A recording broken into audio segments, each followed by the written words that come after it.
Howdy do. If you're wondering why there's a dog on my lap, it's the family dog. Usually doesn't go by me because I don't like it, but Dad's out of the house, so it's just kind of like, Brant's the only one home. Please, I'm so lonely. And I'm like, whatever, I don't care. So basically, I just have the ugly ass rat creature and Marco laying next to me.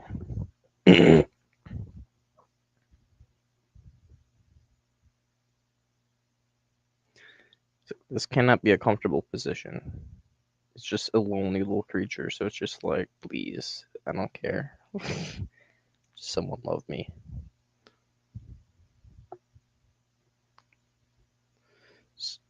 Sit down comfortable. It makes me like annoyed that you're just some desperately lonely creature. Yeah, sit on the floor. Do that.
This is for my boy Dave from the last stream and all those fucking dumbass pro-lifers.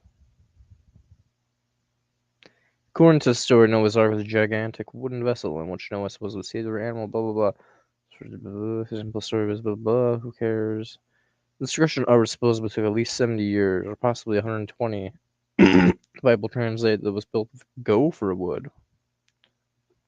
There are two types of cubits. Essentially a cubit. How much wood, though? And here's where we run our first problem.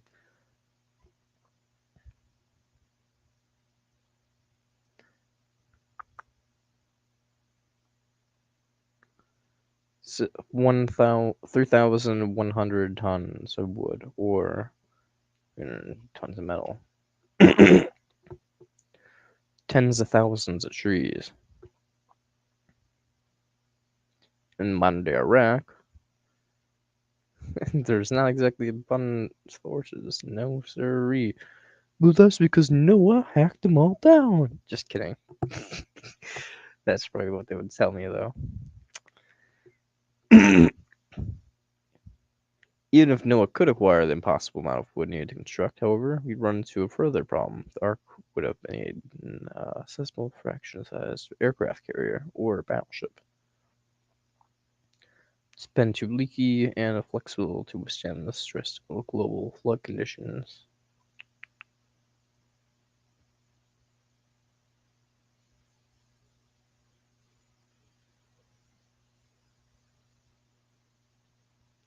How strong was it?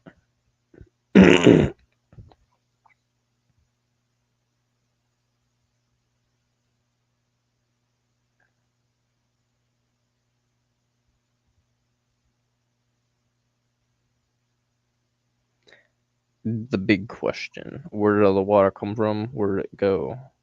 Where did it come from, Cotton Eye Joe? But God just summons the water and makes it disappear. Whoosh.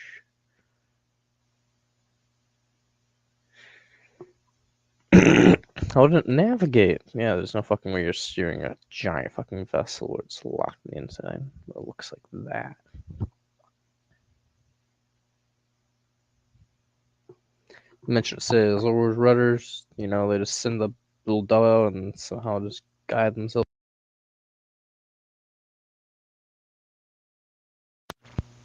Ah, my fucking mic cut out, didn't it? Testing 1, 2. Yeah, it's working still.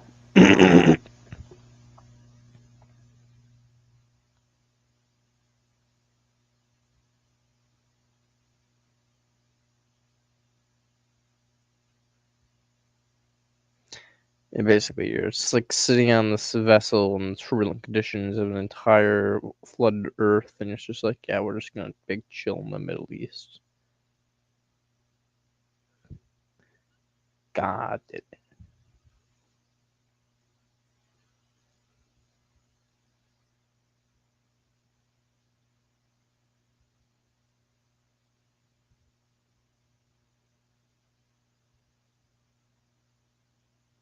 basically, if they have the power to magic everything into existence and control atmospheric weather and everything, so why not just snap new things into existence? Why not just snap things out of existence instead of torturing them with a flood? Like, what the fuck?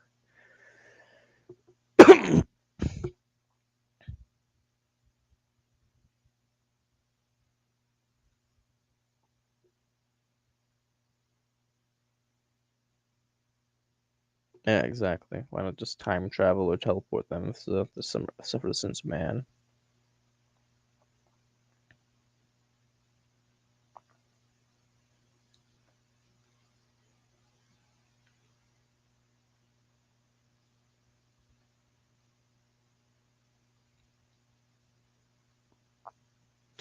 Big facts.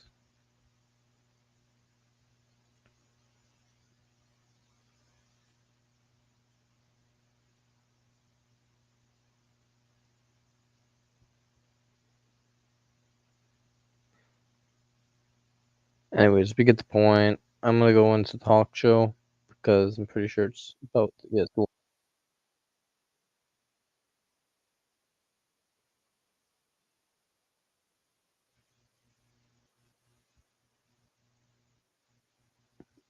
I don't walk under ladders, and if I see a magpie, I salute. Now, I don't know if she thinks that these rocks are magical, but there is absolutely no scientific evidence that verifies crystals have any magical healing powers whatsoever. You don't believe me? I'm a geologist, and I want to hear from you. If you believe in magic healing rocks, then call us because the show is starting right now.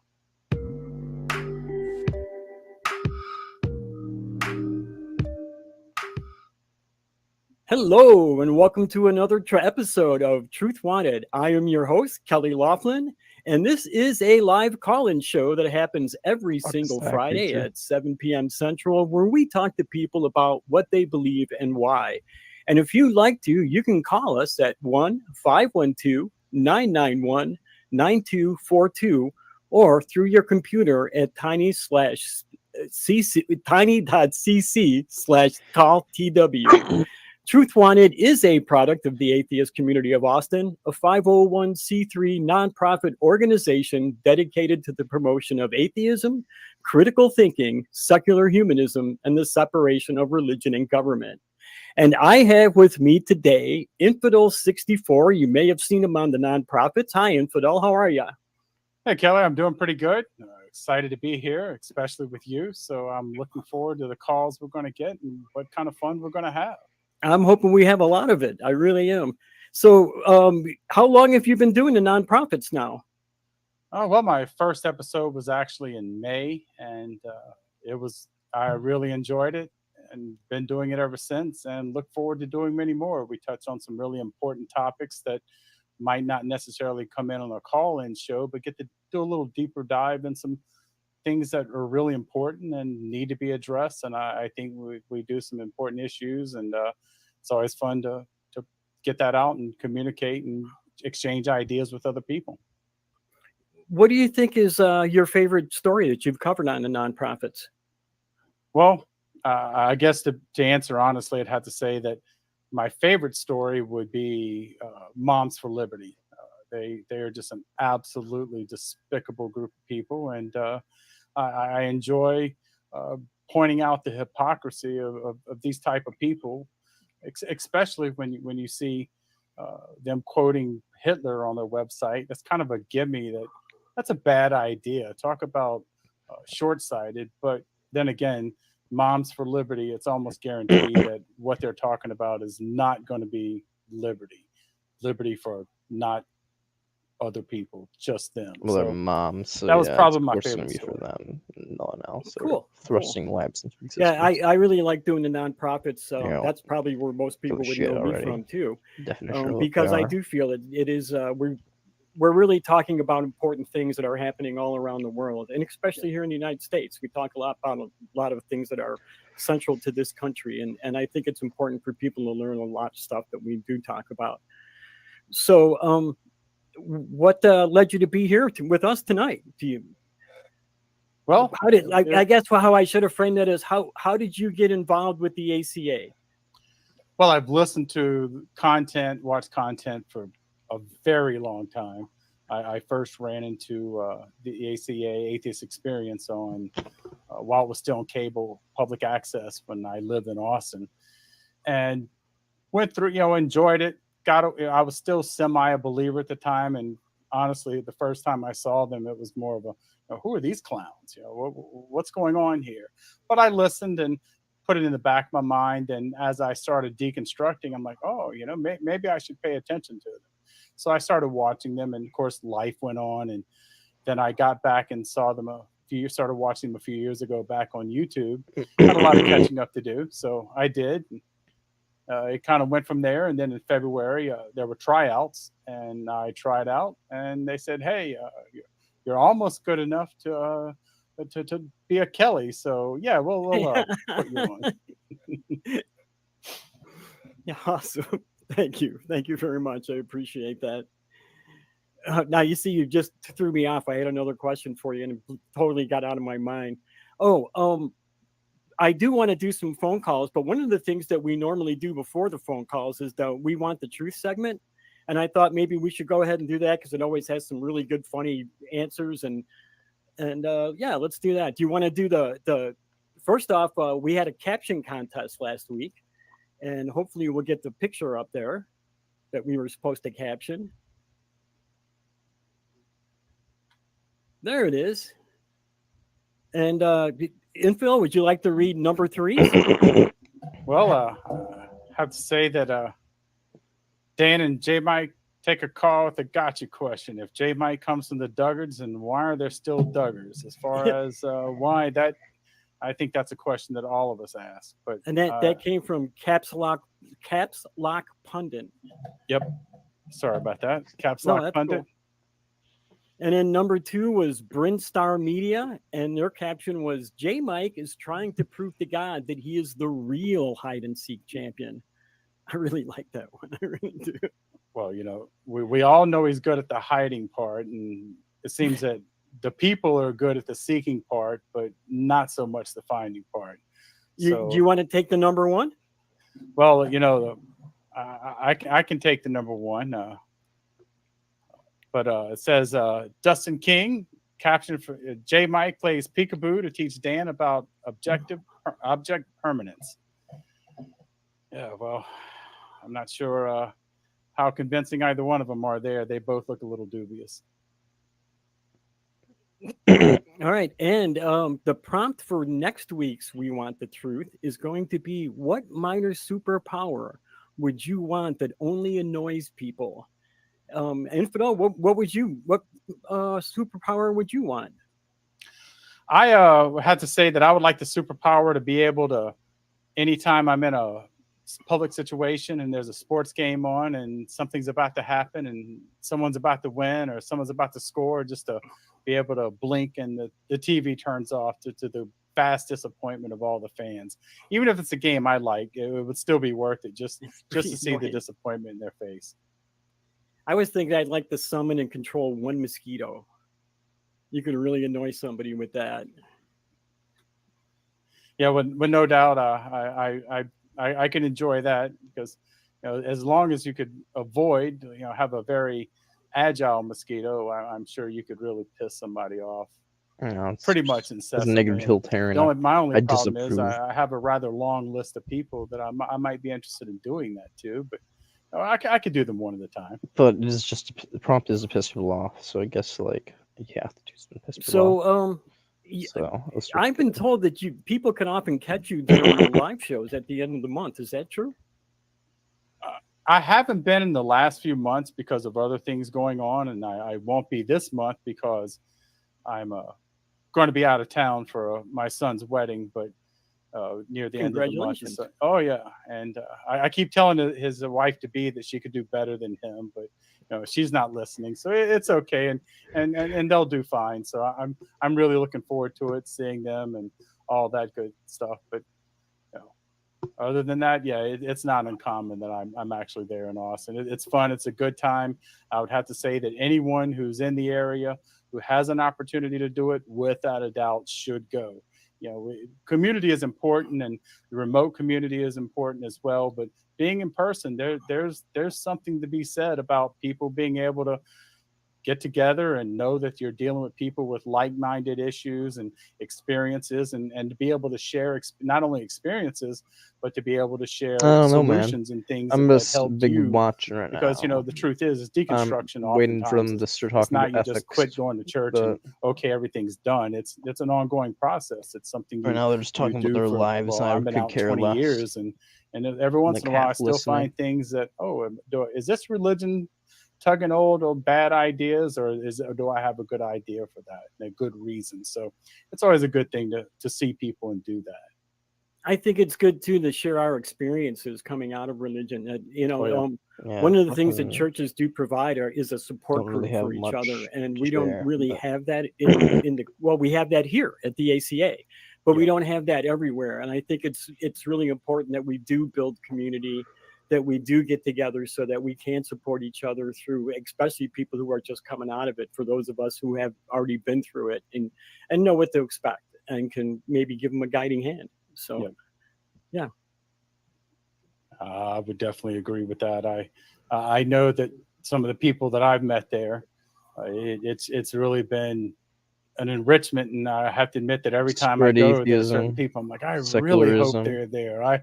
I look forward to talking to them, and don't get me wrong, I really enjoy watching the live streams go on and in person and the recordings, but also it's definitely the people, the in betweens, the after, all that. Mhm. It definitely plays a big role. So once again, if you're there, I would implore you, go. You won't regret it. Yeah, the ACA has been a big bright spot in my life. I'm really grateful for it. I'm grateful for the things that they do. So, very much so. Yeah, without a doubt. Da da da. So, do you have any other projects that you're working on besides the nonprofits, or is that pretty much it? Well, nonprofits is pretty much what I'm doing now.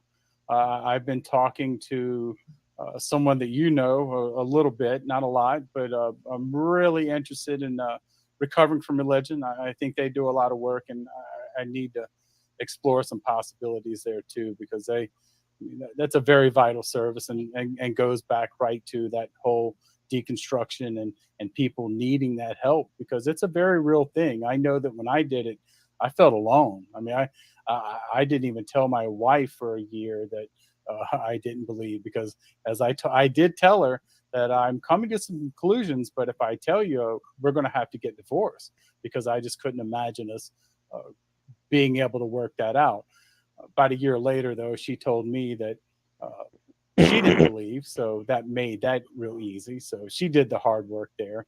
but and still that's a process that just starts, and that's been a road since then, and people even long out of it, I can imagine, still have to deal with those situations, and recovering from religion is just one more of those things that I think I really need to put more effort into getting involved in. Awesome. It's pretty easy for me. My family just kind of like, did your okay. wife come out of it because of you, or did she just kind of take her own path? Well, we were raised in a very conservative sect. I mean, it was extremely conservative, and her dad was sick, and he was dying, and he made a comment that he failed God, and frankly, it was pretty much the last straw for her.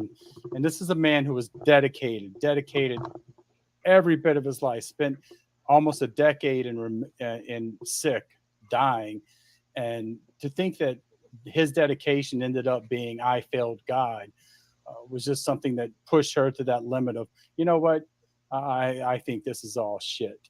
And when she told me that, I told her, oh, you remember that conversation that I didn't have with you about a year ago? Well, I think so too. And so it just kind of flowed from there. So we both pretty much independently came to the same conclusion. Maybe I could just say she was obviously a little braver than I was at articulating it. So I heard you were on the back cruise. How was that? Well, it was really good, except there's this guy, Kelly. Man, if we could have managed, I mean, he was intimidating everybody. He was strong arming. Hearing stories about it. It was rough, but other than that, it was an absolute blast. And I have to say that I live in San Antonio, not that far away, and on our way home, we were already planning that next year we're definitely going, because it was so much fun. I knew it was going to be fun. Truth is, I didn't even care if the bats were going to be there. I was just wanting to meet people. The bats were a bonus. They showed up. That was awesome as well. I mean, it was just a good time all around. One thing I have to say good about that guy, Kelly, though, is he did bring a Bible for everybody to sign. That was pretty cool. Yes, I did. And I'm going to give it away to a random Patreon owner, a Patreon member, at the end of the year on December 30th. I'm going to have a drawing. If you have 4 Patreon accounts, you'll get 4 entries into the, like one for each show. And I'm going to give it away. And it was signed by everybody who was cast and crew that was on the back cruise. So it'll be kind of a fun thing. And all you got to do is become a Patreon member to be eligible to get it. Well, I'd say that. I probably shouldn't say this because this will probably decrease the desire for it, but Kelly even let me sign it too. So you got all the good people and me. So yeah, it's definitely something that would be very cool for somebody. I actually had a lot of fun going around getting everybody to sign it. So that was great. Well, this is a call-in show, so we should probably take some calls. But before we do, one of the things that we always do each week is give a shout out to one of our patrons, our patron of the week. And this week's patron is Linda Sherwood. No relation to Jason Sherwood, our crew member and producer here at ACA. So thank you, Linda Sherwood. We really appreciate it. You're wonderful, and you're also eligible to win that Bible. Definitely. Patreon is definitely one of those places where people can support the ACA. And, well, I hope we don't need to tell people the vital work that's being done here by people who dedicate a lot of time and effort to just so people like you and me can run our mouths. And yeah, right. A lot of things that go look on. Good. Yeah. Well, I don't. You can do the looking good part. I'll just do the looking. All right. Well, let's go ahead and take a call. We have Gavin in New York. How you doing, Gavin? Hello? It says you want to talk about ontology and the nature of origin. Cheers. How are you guys tonight? Thanks for having me. Good. Pretty good. So how do you want to approach it here? Conversations, I love it. This is the first time I stumbled across you guys. My wife found you. I actually was listening to something that I thought was live a few minutes ago for like the last 20 minutes, but come to find out it was just a recorded session. And I thought I was going to be talking to them, but I'm talking to you gentlemen, and that's beautiful. So I hung on here, and I just wanted to have a conversation and throw some ideas back and forth and get to know you guys. Sure. Okay. So what did you have anything about ontology and the nature of origin that you wanted to discuss? Yeah, I was curious. I'm safe to assume you guys being the atheist community of Austin, you guys are full-blown atheist evolutionists. I accept evolution. Yeah, I wouldn't say I'm an evolutionist. I do accept it as a scientific reality.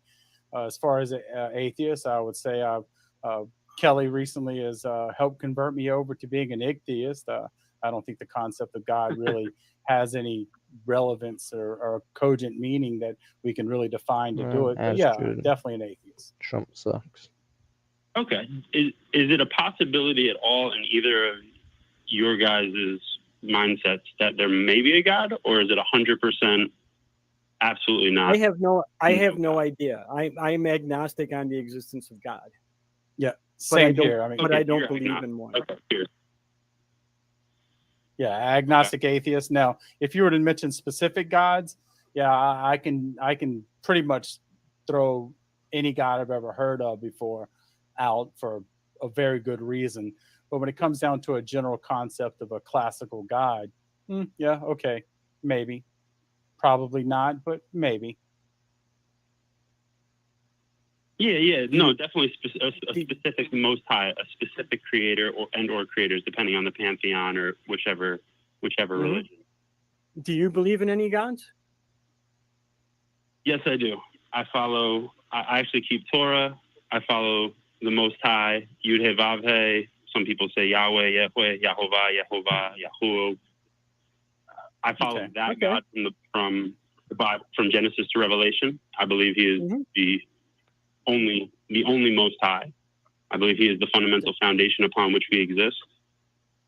And I believe all the other ones are counterfeits and tools of the enemy. Of course, would be the devil, Lucifer, Satan, working to keep people from having a relationship with the Most High, including evolution and atheism. So you think that evolution is a work of the devil? A faith. Absolutely. Okay. And I think I think it's one. Oh, I'm sorry. Go for it. My apologies. Oh, I'm sorry. I didn't mean to interrupt you. One thing I am curious about, you had mentioned a creator and creation. I was a little curious about that as well, because for me, I start getting uncomfortable when people say creation, because creation implies, of course, a creator, and I'm not convinced of a creator or creation. Now, obviously, we're here, but I was just curious about that particular kind of delve in there. What makes you believe? Is it strictly the Bible, or do you have something beyond the Bible and its claims that cause you to believe it? So, absolutely. There's a number of different answers that I would love to give you, starting with, first and foremost, obviously the Bible, having that as evidence, one of the oldest texts that we have on this planet, right up there with the the Vedas are older, and that's a different religion. Why would that validate Hinduism? Yep. Well, I don't know if you heard me say it, but that was actually, like I said, it's one of the oldest texts, right up there with the Vedas. I know, but hear me out, because earlier you said all the other gods were false. But if the book of those gods are older than your book, wouldn't that make your God false to them? Or at least increase the credibility of theirs more. No. I mean, if we're just going by, if we're just using age as credibility for a book. I'm not taking the stance, nor did I make the claim that age was credibility for a book. Okay. As the ultimate truth. I'm simply pointing out the fact that if we go back and we look at some of the oldest texts, there is at least something that should be taken into account, as far as the fact that we do have something that wasn't created, let's say, less than 100 or a little over 100 years ago, like the Book of Mormon or the Jehovah's Witness variation on the New World Translation in Charles Taze, or going to marry Eddie Baker and Christian Scientist. I'm not a Christian, by the way, either. I'm just going to throw that out there so we can get that on the table. But the reason I brought up the fact, you asked me what were my reasons for believing in the proof and existence of a creator. And I was just simply sharing that the first thing is that we do have this Bible written down. I'm sure we would go back and forth and we'd have to just leave it on the side that I believe that it was inspired by the Most High through men, writing it down, infallible, inerrant. I think I look at the Bible as the claim and not the proof. Yep. So the Bible means not. It absolutely means nothing to me as any kind of proof of a God. It's the writing that's telling us that there's a God there, but it's not proving it. Yeah, you can't use the Bible to prove the Bible. Mm-hmm. Absolutely. Sorry, and I figured that's where you were going to go, which is why I was going to leave that one on the side. Okay. So what you got? Well, what's your best? What's your best besides the Bible then? Well, I would first ask you, which is where I was hoping we were going to go. Looking first and foremost, I would say that it's based on faith. Both of our stances are based on faith. If you believe in evolution, you being an agnostic, specifically the gentleman, I accept evolution. I disagree with faith. I accept evolution. I have looked at the evidence for it. I am a scientist. I have looked at the scientific evidence, and I accept it as being valid. I don't believe in it. I accept it as being valid. And I can assure you that I don't have an altar to Charles Darwin in my house that I pray to. I accept the scientific facts as they come out, or the evidence, I should say. And of course, the great thing about it is if more evidence comes to show something is right or wrong, that's fine. But the truth is the reason that I'm not a Christian, I was raised a Christian. I was a believer for right at 30 years. And the reason that I'm not a Christian has absolutely nothing with evolution. I believed in evolution when I was a believer. So evolution didn't go either way. That doesn't shake my faith. And so if we took evolution and threw it away completely, that still wouldn't get me to a God. That would just get me to say, okay, well, I don't have any clue to how humanity got here or the other speciation got here. It would tell me absolutely nothing about if there's a God and what I should do about that God, or what is important to that God for me not to. You mentioned the devil, so I'm presuming you believe in some type of hell. And so being able to avoid a punishment being very important, we can throw evolution out the window and say, okay, for the sake of discussion, it doesn't exist. So where's God? Does that make sense? Absolutely. So religion. Oh no, absolutely, without a doubt, I'm with you. And I would ask you this, right? You said you can't use the Bible to prove the Bible. So in the same essence, if you have evolution and you have a theory of evolution and you have the tenets of it, you're going to look at the specifics within the scientific field of evolution that you believe in, that you believe are true, that you believe. We're going to look at DNA evidence. We're going to look at evidence of evolving species that are now evolving within our own time. Yeah, we're going to look at actual physical evidence that we can see. And we can't do that with the Bible. We can only read about something that happened supposedly thousands and thousands of years ago. So we can't see or test any of it. But we can do that with evolution. And in fact, not only we have had predictions that certain things were going to happen, there was things were going to be found, and ultimately, guess what? Those are found. Time and again, we find situations where we don't know the answer, and when there's conjecture, because there are a lot of things that we do not know, and that is one fundamental difference between me and my acceptance of evolution and the average faith of an average theist, because I'm willing to be wrong. If the evidence comes up, toss the bad evidence out. Absolutely. So with that being said, if I could just finish one thought, sure, go ahead. Share an idea here to get it into the ring with you guys. And I know the Bible doesn't count to establish itself, but I almost think you would agree that if a piece of something in the Bible was provable, verifiable, testable, observational, that we would have to give some credence to that thing that's being defined and spoken of. Would you agree with that? Well, I would say that the Bible does have truth in it. There are things in the Bible that, without a doubt, are true. I mean, there are certain things that I would not even try to deny. Some of them a lot more dubious, but it would have to be something pretty damn special for me to go, oh, that's true in the Bible, therefore God. That's that disconnect. I can believe certain prophecies came true, whether they're written before or after the fact. I can give you the fact that maybe they were written before, because people do say, hey, this is what's going to happen, and they do happen. You know, it's kind of like you don't count the losses, but that's reality. I can accept that, but it's that leap going from there to where's God? It's almost like where's Waldo hiding in the background? How do we find God? Because I would think that it would be a little easier to find, because believe me, the Bible says, seek and ye shall find. I looked diligently. I spent years of my life reading that Bible cover to cover every year, at least once a year after I was 13. But the bottom line is there was no God there. Were you obedient to the Torah? Well, I was raised in a very conservative Christian sect.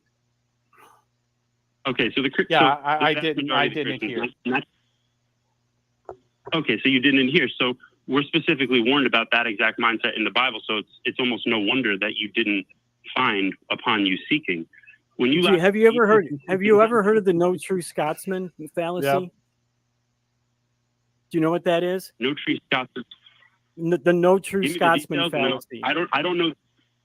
I don't know the name, but I might know the details, and I'll tell you if I do or don't after. What you've just committed it. What you basically just told Infidel is that he wasn't a true believer. Absolutely. And to him, he was a true believer. So what you're doing is you're saying that of all the believers, only certain people, the ones that are just like me, are really the only true believers. No, I'm not saying the ones that are just like me. What I'm saying is based on the tenets of the Bible and the actual. And they're based on the way you're interpreting those tenets. So it's other people who are just like you interpreting them the same way. You're the only true believers, and all the other believers aren't believers. And let me just say, they're missing pieces. For instance, let me ask you. Yes, exactly. You're saying they're not right. Exactly. You're saying they're not true believers, and that you're absolutely committing what's called the no true Scotsman. I agree with you. I absolutely agree with you. I'm saying that the vast majority do not have it right. Absolutely. But in the same sense, you're also taking. Do you know what a fallacy is?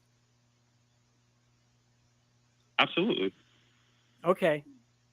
Kevin, let me say one thing. It just surprised me that you were admitting to committing a fallacy and thinking it was all right. I'm not committing a fallacy. I don't have. Yes, you're committing a no true Scotsman fallacy. You've done it like several times, 3 or 4 times now. Why is your God making this so difficult? Over and over. But you're defining that and my reasoning towards it, but you're not giving me a chance to actually explain the reasoning. Oh, you've said why? Because everybody else isn't interpreting it the right way. You've already told us why. Well, I don't know about Well, I didn't say everybody else. I said the vast majority. See, and I would think you guys would agree. Words are very specific, very detailed, very important. I didn't say everybody. I said the vast majority. So that's not it. It doesn't matter. It doesn't matter. It doesn't matter how many people are involved in your side and your group, and it doesn't matter how many people are true believers. Well, let's take me. You just said I wasn't. I wasn't a true believer. So if we're going to go with I wasn't a true believer, let's take that. Let's use me as an example. We only need one. So let's go with that. Perfect. So if I wasn't a true believer, if I dedicated my life, if I read the Bible once or twice a year, every year from 13 to 30, and I dedicated time and effort, door knocked, spent all this time praying and desperately seeking for God, and he didn't show up because I ate bacon on a sandwich, that's kind of shitty already. But okay, so how do we reach people who, from your perspective, how do people be reached if you have to fit a certain mold before God will show himself to you? I mean, I was looking, but he sure was hiding. Really simply, some people, he calls them in a multitude of ways. And I can't speak. I wouldn't even begin to be so presumptuous to speak on somebody's entire walk and what they did when people were watching and what they did when people weren't watching. I don't know. I don't have that ability to supernaturally read hearts and minds and to know the actions of each and every single person. But if you weren't obedient and you followed a doctrine that did not adhere to the obedience, which is spoken about over and over plainly from the very beginning to the very end. And I don't know the ins and outs and the details of your particular life, man. I have no idea how you conducted yourself, the things you were into, the things you did, the things that you did that you loved to do that went against his ways. I don't know any of those things. But if you sought him and you did not find him, well, it's really. And I was trying to go somewhere a different direction, but ultimately, your exact walk and mindset is spoken about clearly and blatantly from beginning to end. Huh. Those who don't follow the Torah, their prayers are an abomination. If you seek him and you're not following his righteous ways, and you're doing what you want to do, and you justify your actions, and you're good in your own eyes. So he wasn't a true believer. Yeah. So God's an asshole because, when my children do wrong, it's my responsibility to say, hey, this is not the way you should be doing things. So if I was going out there in earnest, whether I was doing the complete wrong things, if I was going out there and earnestly seeking God, why wouldn't he meet me halfway? Mm-hmm. I mean, if you were in need, I don't even know you, but if you were in dire need and I was able to help you and reach out and assist you, I would do it. So, but God doesn't, and I don't even know you.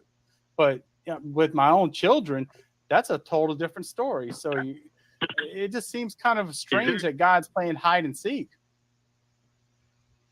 Well, he tells us many times that he's withdrawn himself from us because of our sinful ways. When did he tell us that? Mediator. I missed the email. I'm going to pull up the verses. Give me half a second. No. I can pull up. I don't need you to read a verse. I know what you're talking about God getting pissy. I'm still wondering when God talked to us. You're saying that he told us, but I don't hear him. I've never heard him talk, so he's never told me.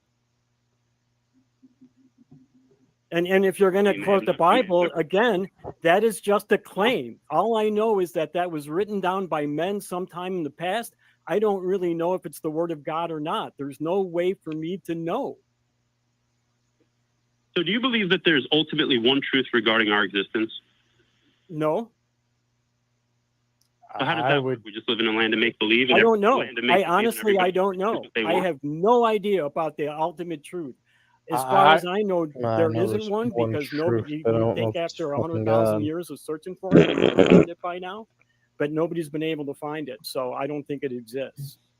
I didn't get an instruction manual tied to my toe when I was born, so I'm just left muddling through it like everybody else, and I can't pretend to know all the answers. I just have to go with the best I got.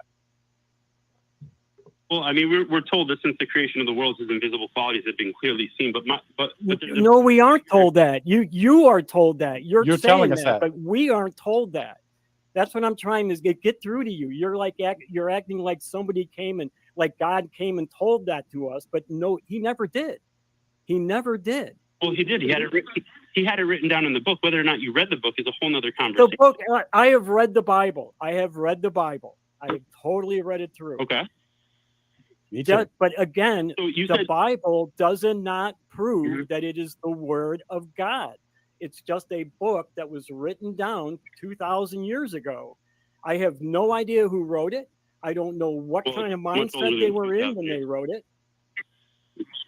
It's the claim. It's the claim. It isn't the proof. It was, some of it was more than 2,000 years ago, but either way, 2,000, 5,000, whatever, 3,000, whatever word we want to put there, the bottom line is it doesn't answer us. The book of Job is what, 2,700 years old, I think, the oldest book. Yeah, it's less than 3,000. It goes, yeah, everything pre-Diluvian, the Great Diluvian. But my question to you, back to the other one before, if you're okay with this, if we could go back, I asked you, is there one truth regarding all of our existences. One truth. If it's true for you, it's true for me. However we got here, whether we spontaneously came about without intelligent design or we were intelligently designed. Do you agree? And I'm going to ask the other gentleman because you already gave your answer. But do you agree that there is only one truth regarding our existence?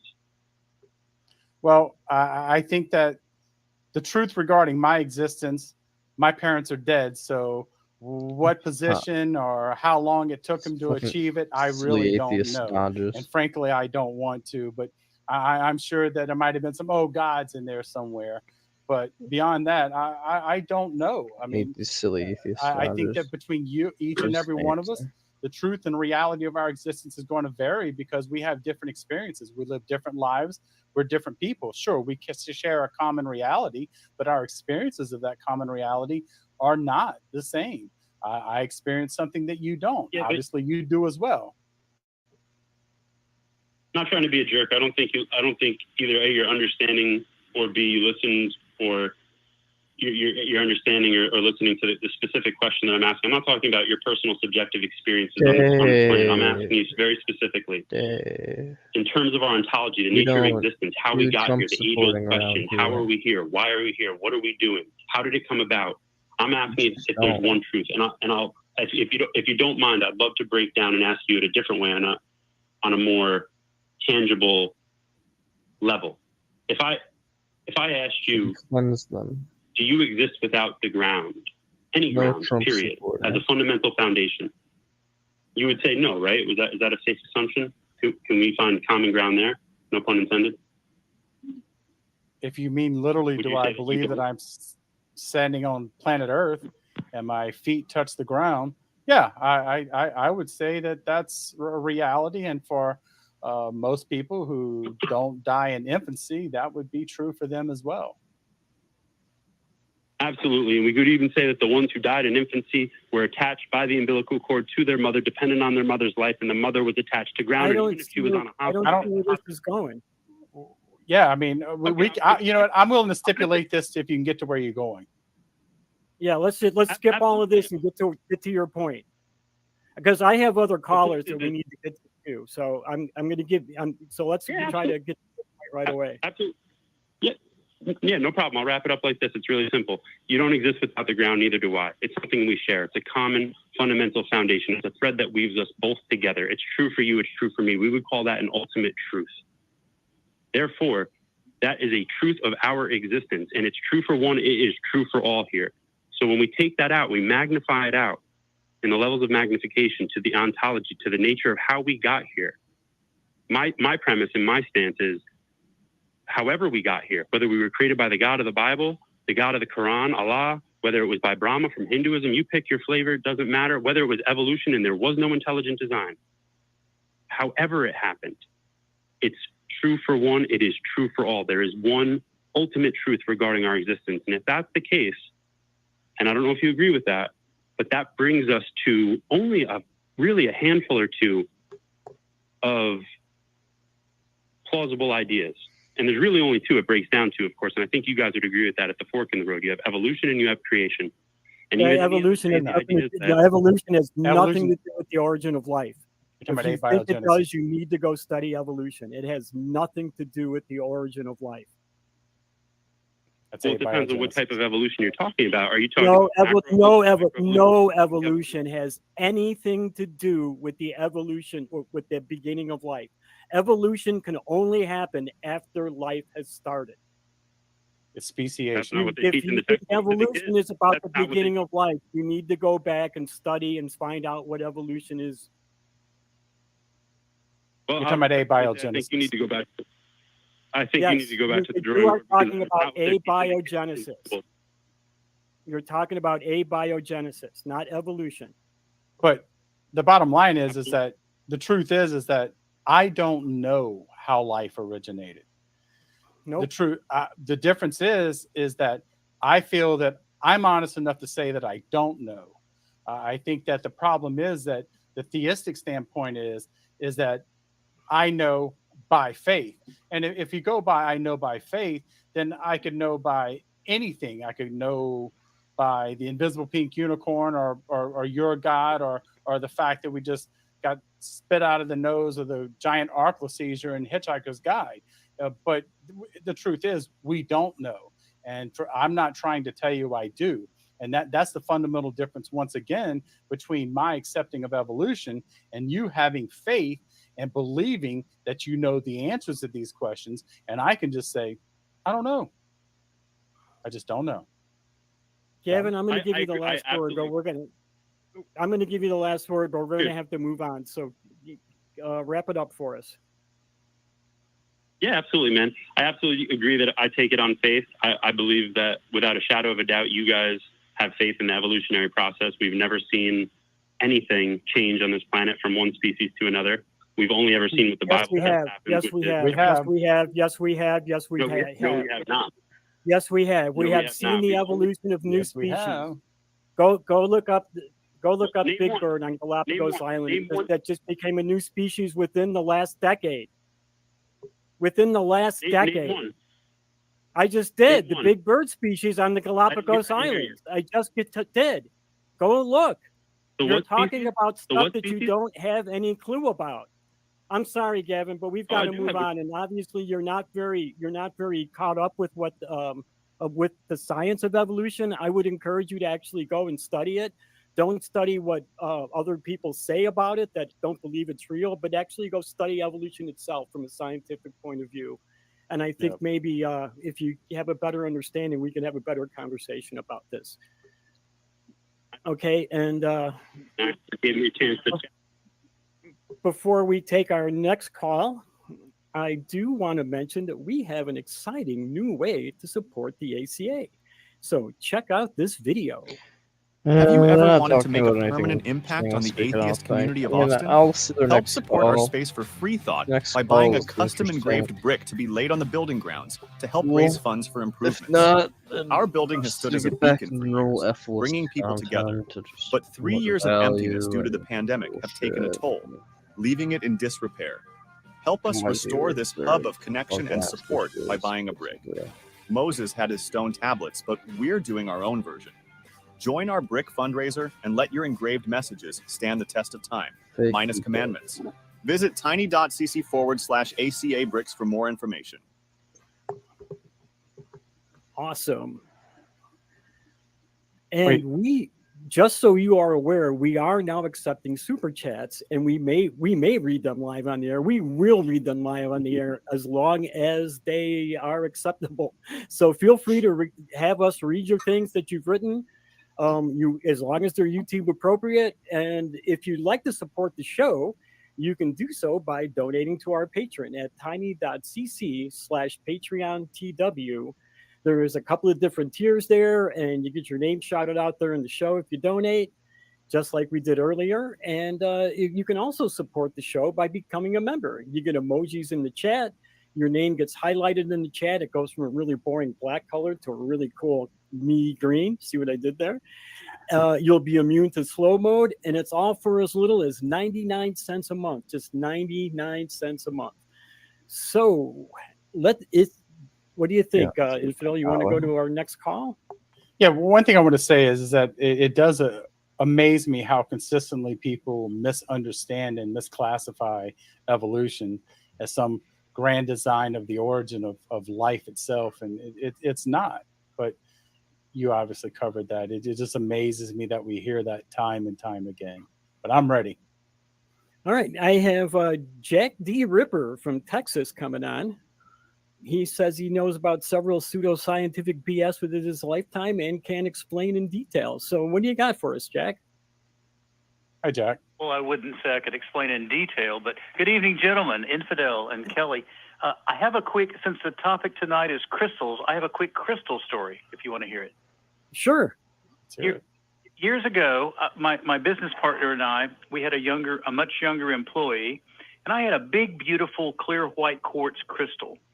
And my business partner put this crystal in a young kid's hand and said, "Now tell me if you can feel that," which was the worst possible fucking way to do that experiment. Mm-hmm. Because when you suggest to somebody, when you ask them, "Tell me if you can feel that," they're probably going to feel something. Yeah. So if he had taken an orange, a rock, a dead rat, and the crystal, and then asked him, "Tell me when you feel something," that would have been a much better question. I agree. I agree. There was a suggestion, but of course the young kid said, "Oh yeah, I can feel it, man. I can feel it." So anyway, a couple of other. Does anybody? Oh, by the way, my name, Jack D. Ripper. Kelly, you might be old enough to remember Dr. Strangelove. Mm-hmm. The movie? Okay, yeah. That's what the name is. That's what the name is. And possibly the young infidel could remember, could know about that movie. I'm not young. I'm not far behind Kelly, so I'm not young. Oh, okay. Okay. Well, so does anybody there remember iridology? Do you remember iridology? That sounds vaguely familiar, but it's not. It's like ringing a bell in the back of my head. But fill us in. Maybe it'll click in my head. That's where a therapist, a quote unquote therapist, could look at the iris of your eye and tell you if you had parasites by the color of your eye, and it's since become largely extinct. That's not done much anymore. There was also another thing I encountered about 40 years ago, and I think this originated in Great Britain, but quickly fell out here, where if you put water in a certain color glass, blue, green, red, etc., that drinking that water could make you feel a certain way, or heal you in certain ways, or whatever. It's right up there with phrenology, with feeling the bumps on somebody's head. Right. The color therapy is kind of a popular part of crystal healing too. So like blue rocks will all have some of the same properties. Yeah, so there's a lot of that in the crystal healing bullshit too, as well, with the colors. I don't get it. I've never been. I mean, some colors move me. I think some are more beautiful than others, but never felt any healing effects from colors. So check your subs, Brent. Oh, well, wow. I'm red green colorblind, I'm sure so usually it's so the blues that make me feel better. There you go. So here's an odd point, if you wish to hear it. My ex-wife of 23 years just passed away last week. Oh, wow. And I'm sorry. I care so much. And unexpectedly. Dave rallied the Simps. Very unexpectedly. He had she'd been out of multiple work accounts for 6 or months, something, or even though a she was bunch of beloved in her work community. She could have I don't gotten know, a job in weirdos 5 who are minutes just gonna with rally anyone who knew to her. the Trumps. And her Trump plan supporter. before she died was to move to Arkansas to help a guy sell crystals. Big mistake, my ass. And Kathy was a pretty good atheist. Trump supporter. I'm not gonna ban him. Really?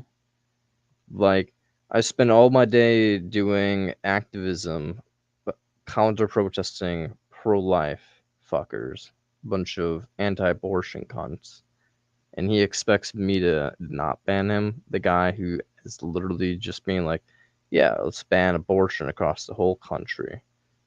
Yeah, okay, of course, yeah. No, he's just he's a dumbass. Honestly, Dave's a dumbass. He's always been a dumbass. I've never really liked the dude. He constantly asks me silly fucking questions, constantly fucking repeats them over and fucking over. Doesn't get my ethics worth shit. Asks me like, oh, you gonna eat this thing? No, of course I'm not gonna fucking eat that thing. It's not fucking vegan, you cunt. Shit like that. It's just like, he's dense. He's dense. Of course he's a fucking Trump supporter. I wasn't surprised. Instant, he said he's a Trump supporter. I was like, he deserves the ban hammer. He deserves the ban hammer.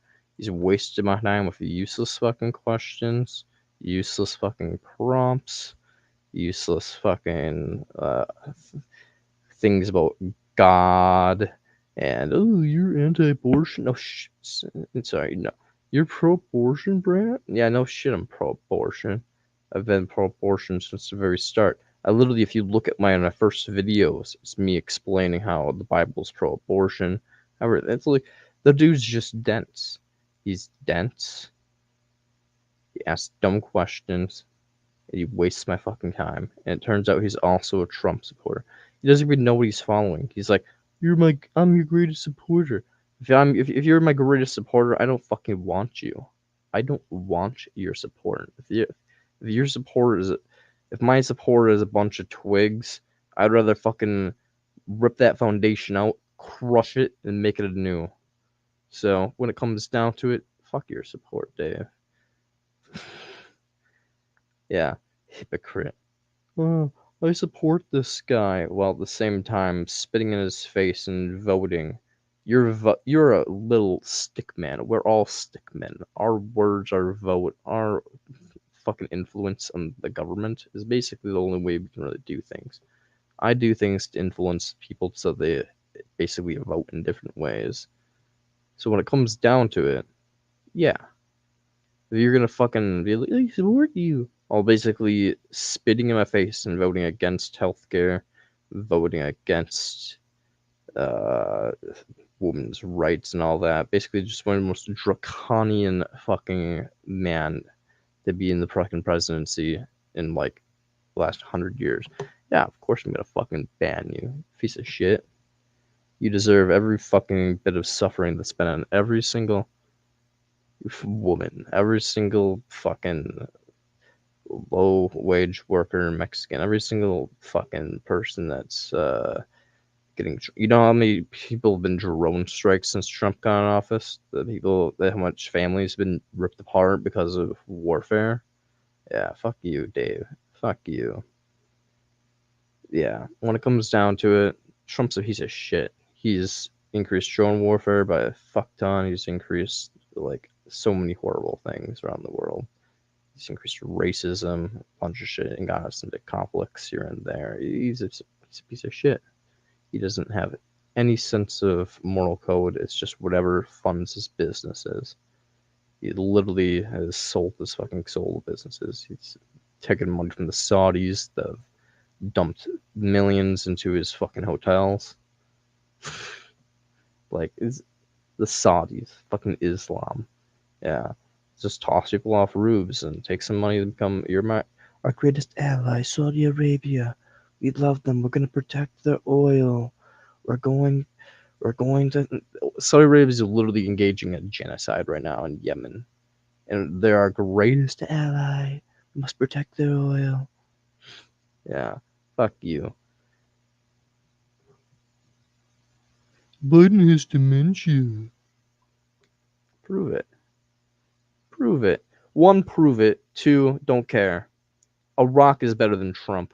I would vote for a rock over an evil man. And so what? What's the worst thing the Biden's done so far? Name it. Name it. Who gives a shit if Biden has dementia? Name what Biden has done that's so fucking horrible right now. Come on, do it. Do it. Do it. I vote Green Party. But I don't think Biden's fucking worse than Trump. I'm not an idiot. I'm not fucking retard. So come on, explain to me. What has Biden done that's so bad? Because I've just listed a ton of shit in the last minute without even trying, just to help my head, like click, click, click, that Trump's done. Can't just say, ooh, dementia. Because I'd vote for a fucking rock over someone that's going to drone strike innocent people. Because a rock's not going to do that. Huh. Wait a minute. Nothing's better than bad? Yeah, that's the whole point of antinatalism, you cons. That's the point of this channel, to explain that non-existence, nothingness, is better than shit. I'd rather have nothing than shit. Biden caused insane.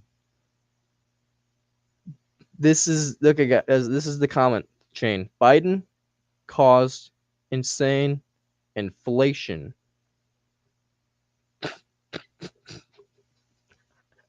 The economy's been collapsing for the past 10 years. The economy's been collapsing. Let me repeat this. For the last 10 years, since 2016, And beforehand, it's been collapsing. The bubble has been bursting very, very slowly. All it took was this COVID thing to happen. And guess what? Did Trump help at all? No. No. He just sent a bunch of money to businesses, like fucking giant airport things, and they fired a bunch of people. So no. Biden didn't cause inflation. Inflation's caused by capitalism, the nature of capitalism. And guess what? Trump just escalated that shit by sending a bunch of money to the wealthy. He tax cut the wealthy fuck tons. 80% of tax wealth benefits, all the tax cuts. You know that big tax cut that Trump did for the middle class? 80% of the benefits went to the 1%. The 1%. And you're telling me the inflation was caused by Biden? All the fucking money that went right to corporations during the fucking COVID pandemic, right into their pockets. Whoop, right there. And all the benefits of his supposed tax cut that over 10 years went into the pockets of the 1%. Yeah, yeah, of course. The economy thrived under Trump. The economy thrived. Did it really, though? Look at the fucking Bible Belt right now. Did it really thrive under Trump? Or did the 1% thrive? Did the stock market thrive? Does the stock market really represent the one everybody else? Are you in the stock market, Mr. Simmons? Am I in the stock market?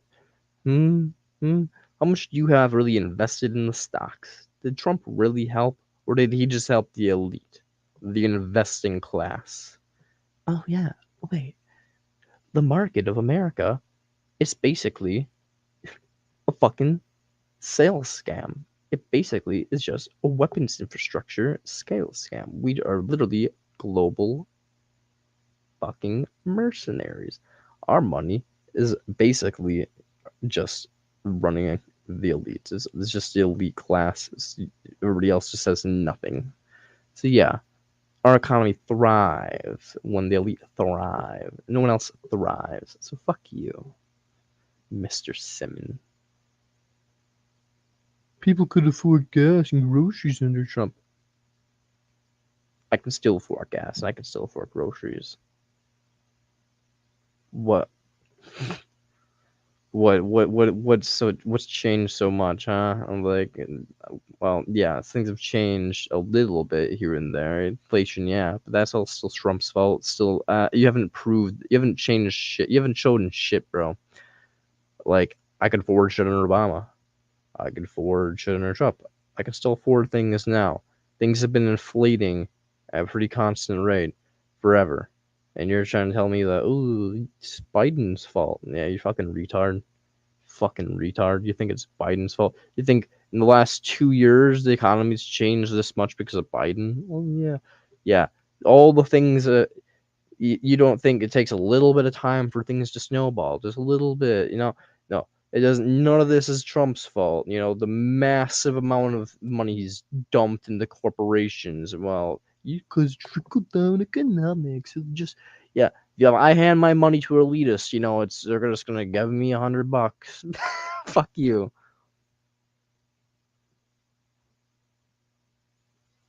Biden's environmental plan started inflation.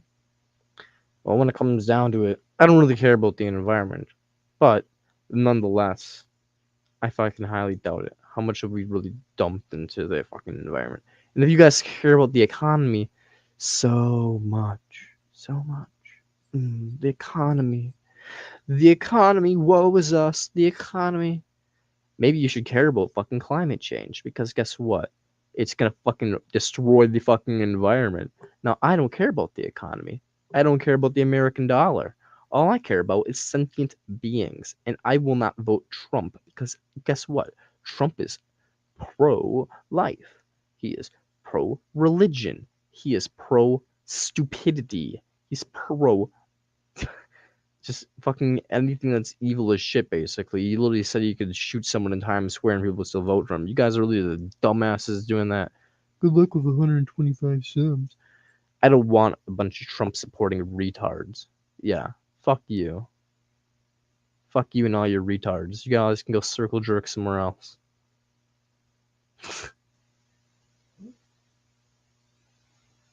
Fucking idiots. Oh, we just inflate accounts to make ourselves feel better. We don't actually even watch them. 124 now. Yeah, well, yeah, it's... And how does it make you feel? Every moment you do that, I don't care. And every moment you sit here watching me, I degrade your little stupid ego. Every moment. You guys are just pro-suffering, pro-economy, pro-your own wealth. You're selfish fucking bastards. Forcing kids into existence to suffer and die for your economy, for your wealth, for your drone strikes. Yeah. Trump 2024. Triple the drone strikes this time instead of double it. Yeah, that should be your motto. Triple the drone strikes. Woo! Triple the drone strikes. We hate minorities, aren't we? We're Trump supporters. We hate minorities. Remember when Trump said we should just laser all the Mexicans as they come across the border? Remember that? He said we should have a giant heat ray. We should laser them. Whee! Yeah, don't y'all remember that? I remember that. Don't y'all love Mexicans? No, you don't. You hate them. You hate minorities, don't you? Yeah. Get the fuck out of here. Go take your hatred somewhere else. Pigs. Fucking filth. Go have your race war somewhere else. Oh, fuck the Mexicans. We need to breed more Americans. Inflict death for the thriving economy. Fuck you, you filth. Hope you choke on a fucking dollar. Hope you choke on a fucking dollar. None of you are probably fucking vegans. None of you are probably fucking vegans. I know you're not fucking vegans. I know you're not. Dave, I highly doubt you're a fucking vegan if you're watching this. Filth. Filth. All of you filth. Suffering, loving filth. You just want to jerk off to my pretty face, don't you, you fucking queers? Yeah. This is you right now. You probably like that I'm yelling at you. You probably like that I'm degrading you. That's probably why you're still watching. You're probably just like, oh, talk worse to me. Call me a stupid little Republican. Call me an elephant stomper. Oh. Yeah, it's you. Yeah, fuck you.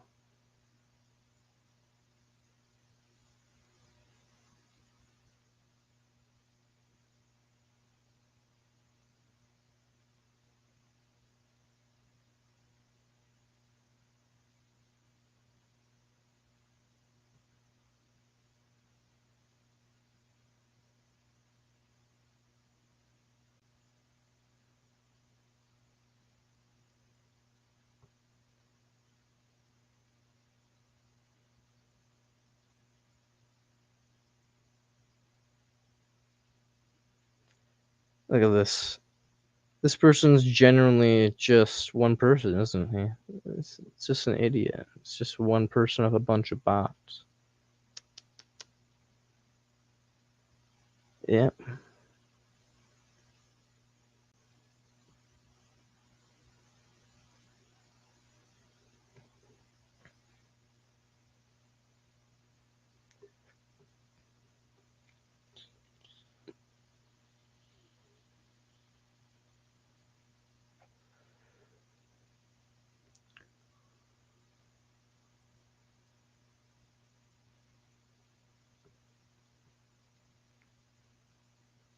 Blue what?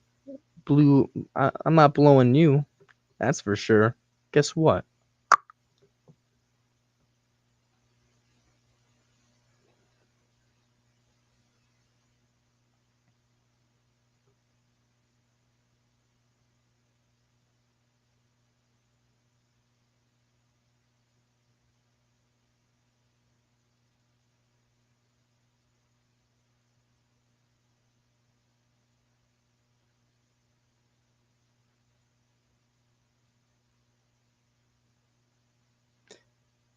Y'all believe in Noah's Ark. Retards. There's evidence of Noah's Ark, and I'm voting for Trump. Yeah, I don't want you. In fact, all I want you to do is go to the grave. I want you to feel every bit of suffering that your children will feel. I want you all to get cancer. Truly. Truly. Because you inflict cancer, every single one of you.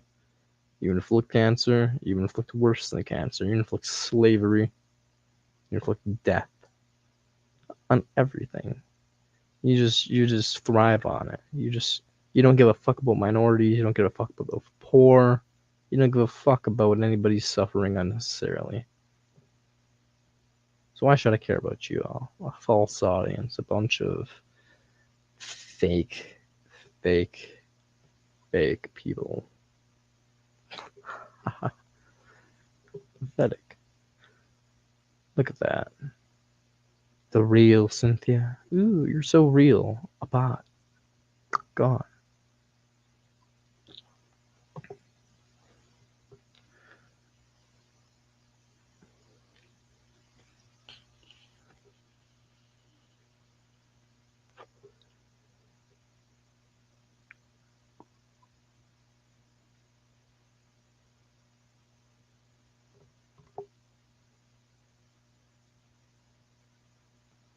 My only friend.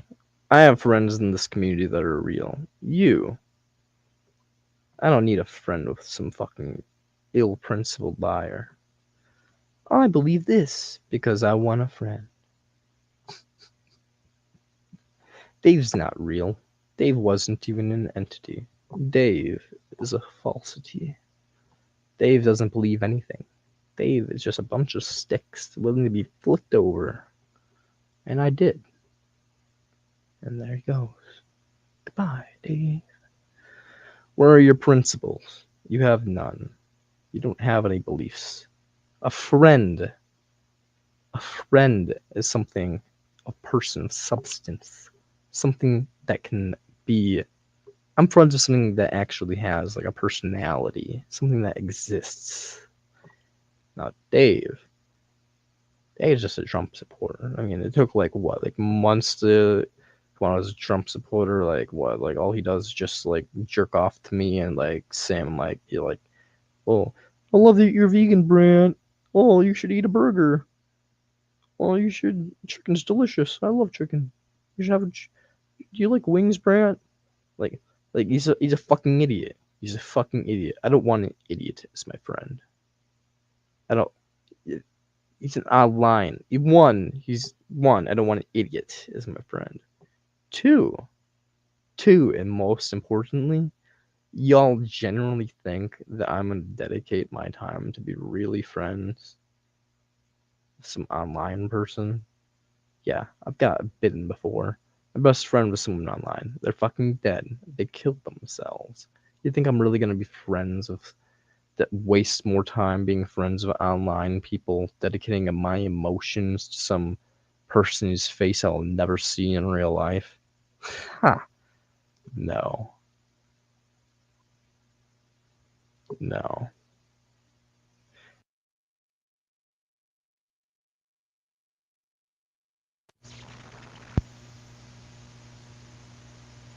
See, when it comes down to it,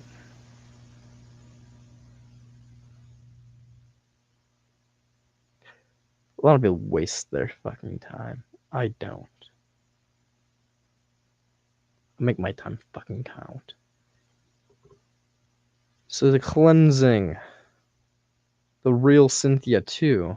So you all think I'm supposed to actually care about you guys? You literally show by the fact that you have ones and twos and this and that, all these fake ass names. You're just a bunch of bots. I don't want a bunch of bots. Oh yeah, the wise metric. You think you're real too, yeah. All the comments the same.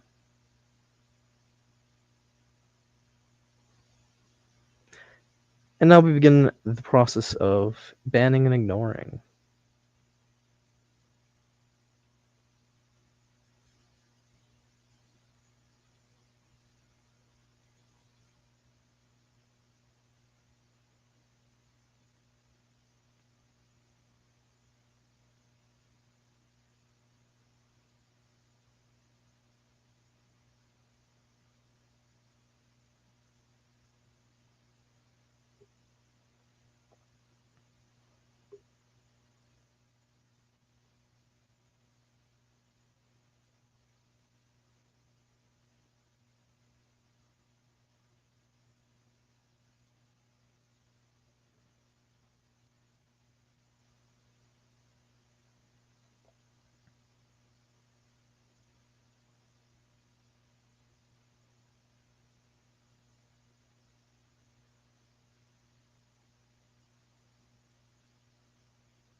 didn't need to come to this.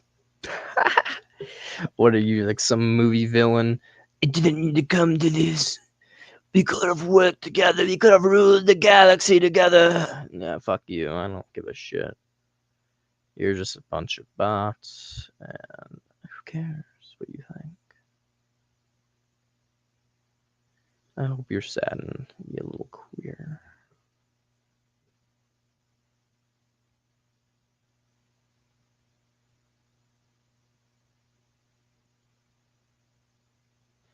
The gay Trump supporter saddened when his leftist prince leaves him in the dark.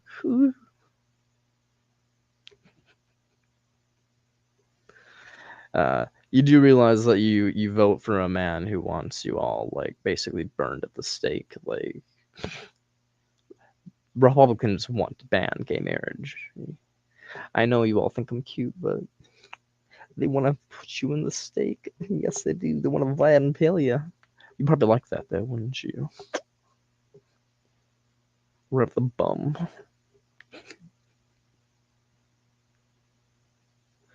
Yeah, sorry, Dave. Fuck you.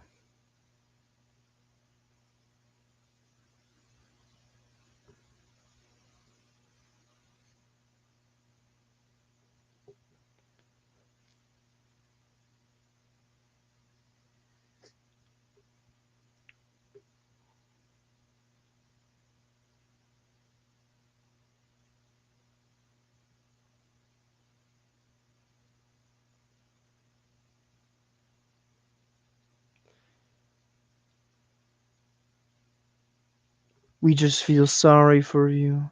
Do you, though? Because my principles are what may drive me. Not you, Dave. Not you. Not some pathetic excuse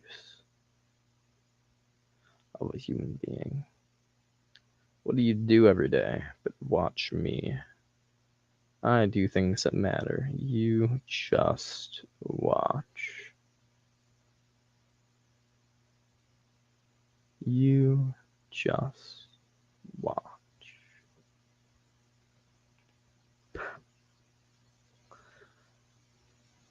Your use is secondary.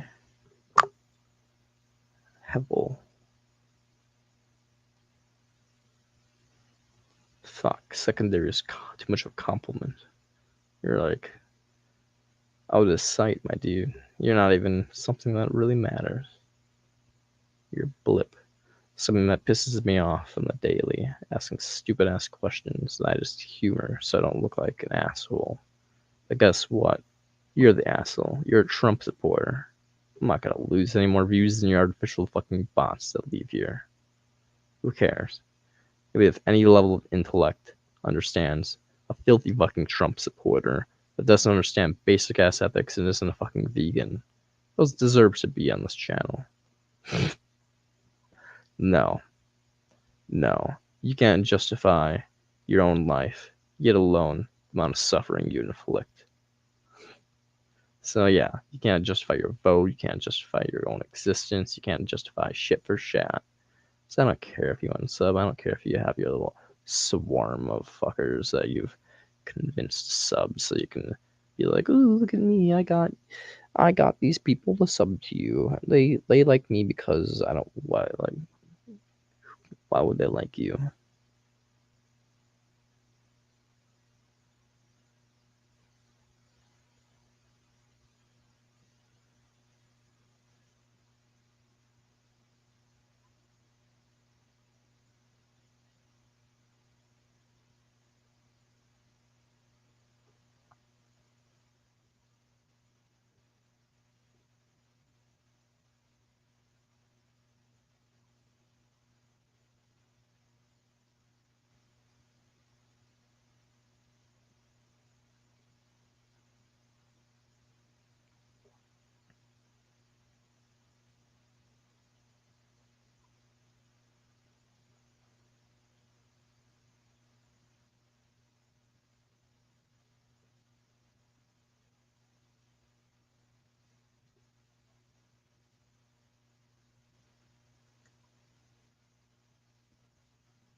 You know what?